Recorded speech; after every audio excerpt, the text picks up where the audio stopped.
الحمد للہ رب العالمین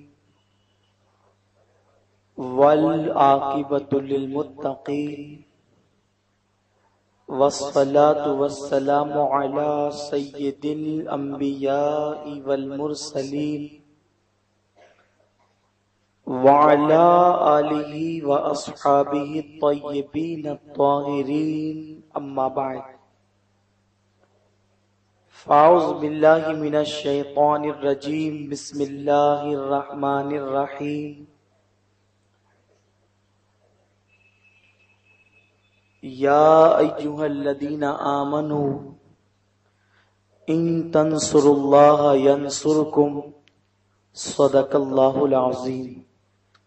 غوث اعظم بمن بے سر و سامان مدد قبلہ دین مدد کعبہ ایمان مدد بگرداب بلا افتاد کشتی ضعیفان شکستہ رات پشتی بحق کے خواجہ عثمان ہارون مدد کن یا معین الدین چشتی مدد کن یا معین الدین چشتی مدد کن یا معین الدین چشتی۔ پڑھیا الصلاۃ والسلام علیک یا رسول اللہ، الصلاۃ والسلام علیک یا نبی اللہ، الصلاۃ والسلام علیک یا حبیب اللہ وعلی آلک واصحابک یا نور اللہ، صلی اللہ تعالی علیہ وسلم۔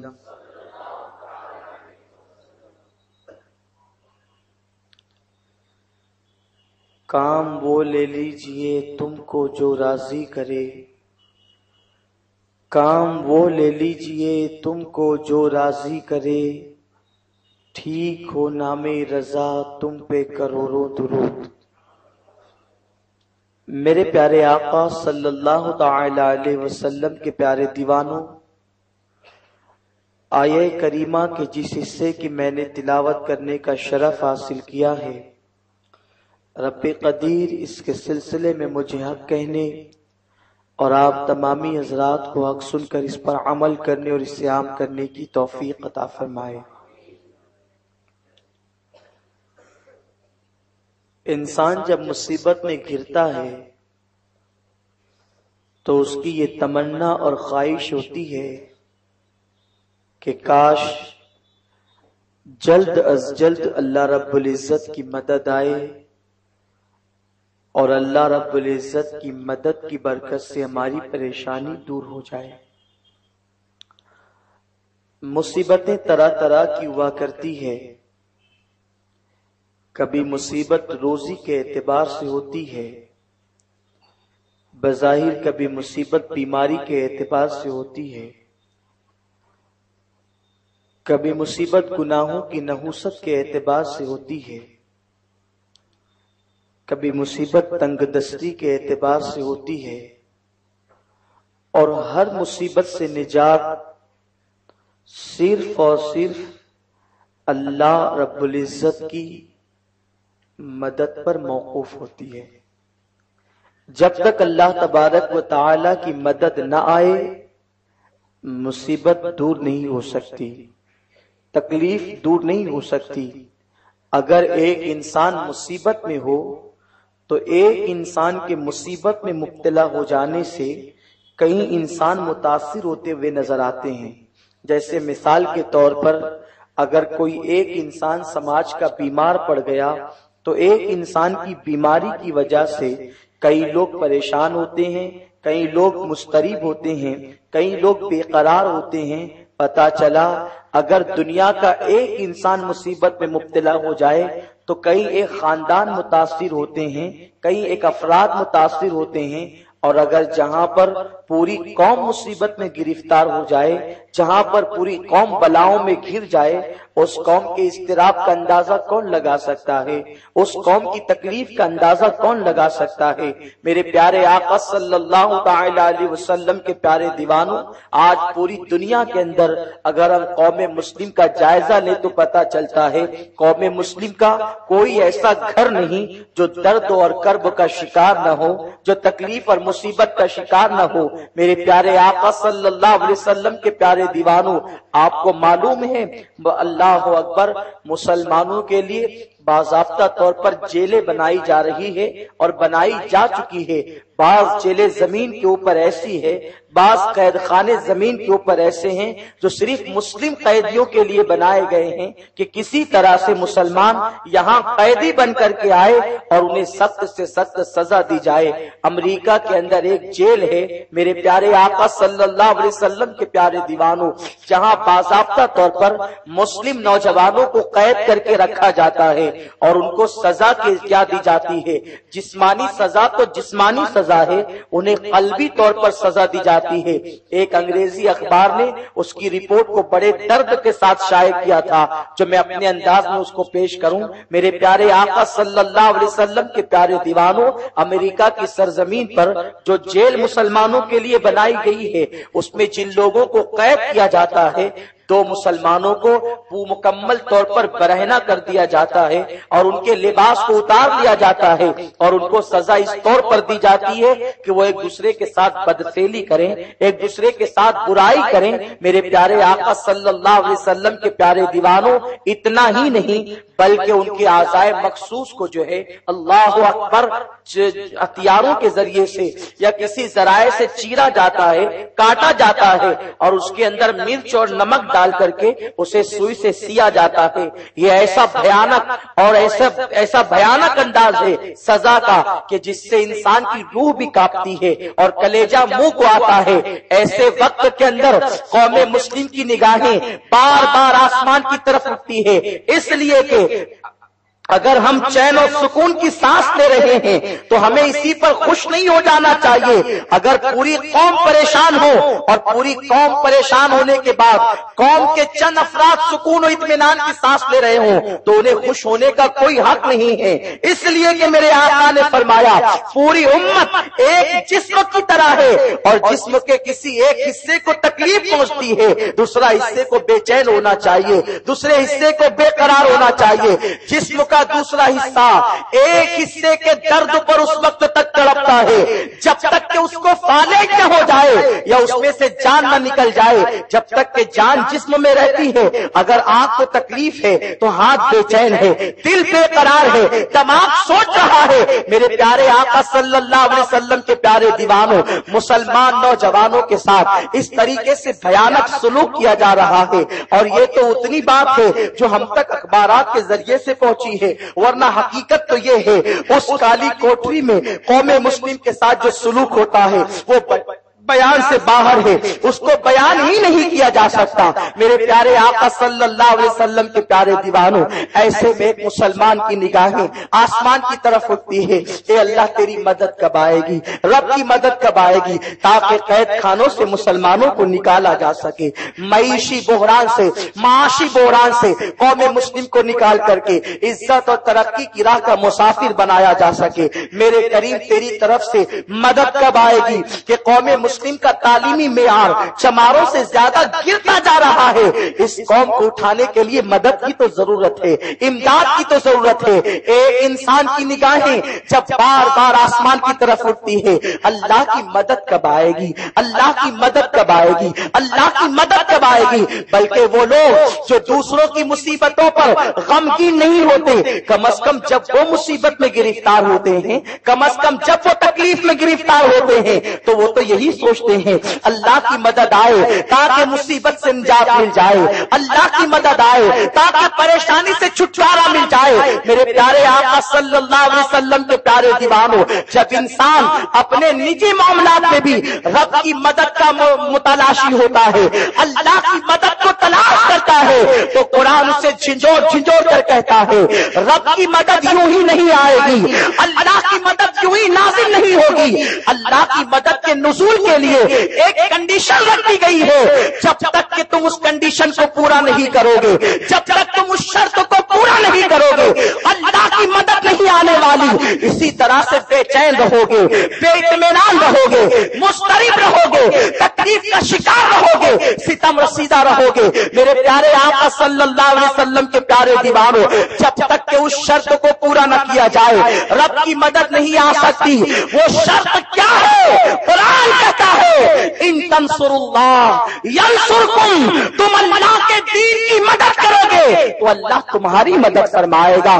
رب کی مدد تم چاہتے ہو, تم اللہ کے دین کے مددگار بن جاؤ, تم اللہ کے دین کی امداد کرنے والے بن جاؤ. بلکہ یہاں تک کہا گیا جو لوگ اللہ کے دین کی مدد کرتے ہیں گویا وہ اللہ اس کے رسول کی مدد کرتے ہیں. میرے پیارے آقا صلی اللہ علیہ وسلم کے پیارے دیوانوں, رب کے دین کی مدد ہم سب پر ضروری ہے. آج اسلام مظلوم ہے, آج اسلام پر ظلم ہو رہا ہے, اس لیے کہ کہیں پر معاذ اللہ رب العالمین مصطفیٰ پیارے صلی اللہ تعالی علیہ وسلم کی عظمتوں کا مذاق اڑایا جا رہا ہے, کہیں پر کارٹون بنا کر میرے اس بے مثال آقا صلی اللہ علیہ وسلم کی طرف منسوب کیا جا رہا ہے. فیس بک پر مصطفیٰ جان رحمت صلی اللہ تعالی علیہ وسلم کی معصوم اداؤں کو تان کا شکار بنایا جا رہا ہے. آپ مجھے بتائیں, ایسے وقت میں اگر مسلمان اللہ کے دین کی امداد کے لیے تیار نہ ہو تو مسلمان کب تیار ہوگا؟ ایسے وقت میں مسلمان اللہ کے دین کی مدد نہ کرے تو کب مدد کرے گا؟ اس لیے کہ آج اگر مسلمانوں نے اللہ کے دین کی مدد نہ کی تو اللہ نہ کرے وہ دن دور نہیں. رب کا ارشاد ہے جب مسلمان اللہ رب العزت کے دین کی مدد نہیں کریں گے تو اللہ تبارک و تعالیٰ انہیں ہلاک فرما دے گا اور کافروں کو اللہ ایمان کی دولت عطا کرے گا اور وہ اللہ کے دین کی مدد کریں گے. میرے پیارے آقا صلی اللہ علیہ وسلم کے پیارے دیوانوں, اللہ کے دین کے مددگار بننا ہے, اللہ کے دین کے سپاہی بننا ہے. اللہ رب العزت نے جو دین ہمیں عطا کر کے وہ ہم سے راضی ہو گیا ہے, اس دین کا ہمیں محافظ بننا ہے. وہ کس طرح سے بن سکتے ہیں؟ اس کی سب سے ہلکی سی اور آسان سی صورت یہ ہے کہ اللہ عز و جل اور اس کے پیارے محبوب صلی اللہ تعالی علیہ وسلم نے جن باتوں پر ہمیں عمل کرنے کا حکم دیا ہے ان باتوں پر ہم عمل کریں. اس کے لیے چاہے تکلیف اٹھانی پڑے, چاہے مصیبت برداشت کرنی پڑے. میرے پیارے آقا صلی اللہ علیہ وسلم کے پیارے دیوانوں, آج سے میں آپ کو بتاؤں, اللہ اکبر, ہماری قوم کے لوگ جب تک اللہ کے دین کی مدد کرتے تھے اللہ کی مدد ان پر نازل ہوتی اور تخت و تاج ان کے قدموں میں رہا کرتے. جو لوگ تخت و تاج کے لیے جان قربان کر دیتے ہیں وہ آسانی کے ساتھ تخت و تاج حاصل نہیں کر پاتے تھے, مگر مسلمان جس طرف نکل جاتا تخت و تاج اس کے قدموں میں آ جاتا تھا. وجہ یہ تھی وہ اللہ کے دین کے مددگار تھے, اللہ ان کی مدد فرماتا تھا اور اللہ جس کا مددگار ہو جاتا ہے پھر اسے کسی کی مدد کی ضرورت نہیں. وہ جس طرف سے نکلتا ہے, جس طرف نکلتا ہے اس کے لیے راہیں پیدا ہوتی ہے, اس کے لیے آسانیاں پیدا ہوتی ہیں. آئیے میں آپ کو بتاؤں, میرے پیارے آقا صلی اللہ علیہ وسلم کے پیارے دیوانوں, بربر قوم کا نام آپ نے سنا ہوگا. تاریخ میں بربر قوم ایک بہت وحشی اور ایک انتہائی طاقتور قوم کے حوالے سے جانی جاتی ہے. بربر قوم پر کبھی دنیا کی کوئی طاقت حکومت کر ہی نہیں سکی, مگر اسلام کا ایک مبلغ ان کے درمیان جاتا ہے اور جانے کے بعد اس وحشی اور درندہ صفت قوم کو اسلام کا شعور عطا کرتا ہے, زندگی گزارنے کا طریقہ دیتا ہے, انداز بندگی عطا کرتا ہے. اور پھر اس قوم کے اندر جب اسلام پھیلنے لگتا ہے تو اسی قوم میں ایک نوجوان جنم لیتا ہے. اس نوجوان کا نام طارق ابن زیاد تھا. میرے پیارے آقا صلی اللہ علیہ وسلم کے پیارے دیوانوں, طارق ایک جوان کی حیثیت سے جب دنیا کے سامنے ظاہر ہوتے ہیں اس وقت کیفیت یہ ہے جس مبلغ نے ان کے درمیان اسلام کا پیغام پہنچایا تھا انہوں نے اس کے سینے کے اندر اسلام اور اللہ کے دین کی مدد کا جذبہ ایسا اجاگر کیا کہ ان لوگوں نے فیصلہ کیا کہ کل تک ہم اپنی طاقت کے بل بوتے پر دوسروں کو قتل کرتے تھے, لوگوں پر دھوس جماتے تھے,